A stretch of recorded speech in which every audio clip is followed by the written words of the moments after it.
Since 2017, River Network has been working to help Colorado communities achieve healthy rivers so that they can be sustainable assets to their local economy.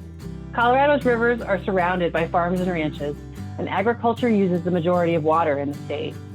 We knew that to achieve our goal, we needed to bring along the agricultural community. This starts by creating knowledge and expertise within rural communities on what it means to have a healthy river and giving local residents the confidence to engage in this space and make them excited, not hesitant, to undertake work in a new area. The last couple of years have been extraordinarily dry, and local agriculture has suffered drastically. The river has dried up quite a bit. I mean, there's lots of people who are seeing that if this is normal, something has to be different. The idea around a stream management plan was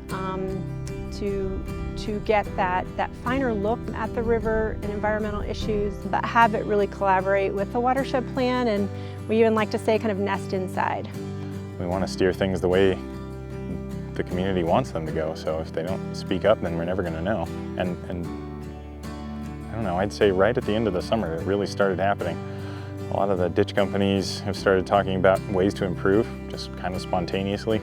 I think seeing the lack of water this year might have brought some of the feelings out. Colorado's rivers are surrounded by farms and ranches, and agriculture uses the majority of water in the state.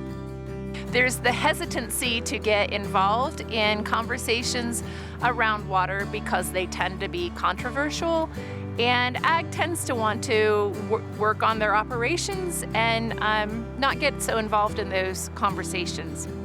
So we talked about really the need for agriculture to be involved in the conversations and how to get ag to the table, so to speak.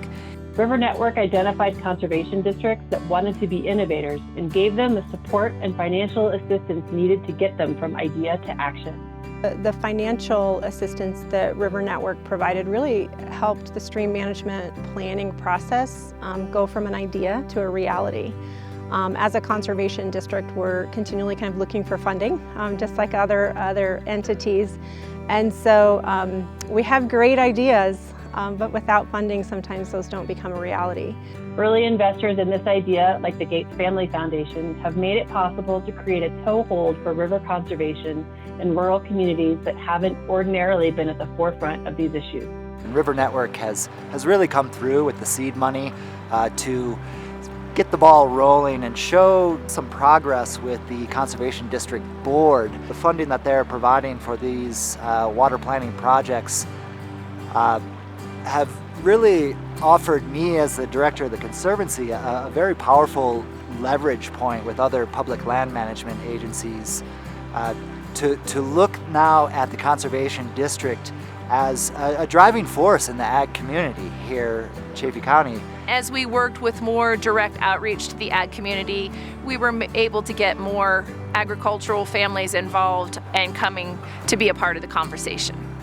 My role is really coming to a point where I'm trying to reach out to as many people as I can who are agricultural producers and understand what they need from this process. What do they envision the river looking like, and what do they want to protect? What's important to them? Where a large number of the water rights are held in agriculture, it's a really important part of the process for conservation districts and individual producers to be involved in that, and I think there's momentum building around that. I think to any producer who has an interest in water should find a way to be at the table.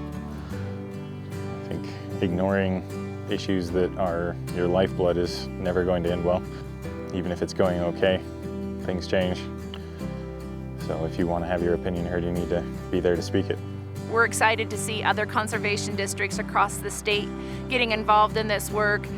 It's been really interesting and helpful to be able to share peer learning through the River Network and learning from other folks that are involved in these projects and how it's worked in their area, and hopefully we can learn from what they've done and take best practices and implement them here in our community. The River Network really brought the expertise and the resources and the information that we needed to move forward with the process. It was really the perfect pairing. We have the boots on the ground, local connections. Being able to bring in those statewide resources, it was really integral to our process and has heightened it and made it highly successful so far because we have that connection and that ability to reach out when we need something.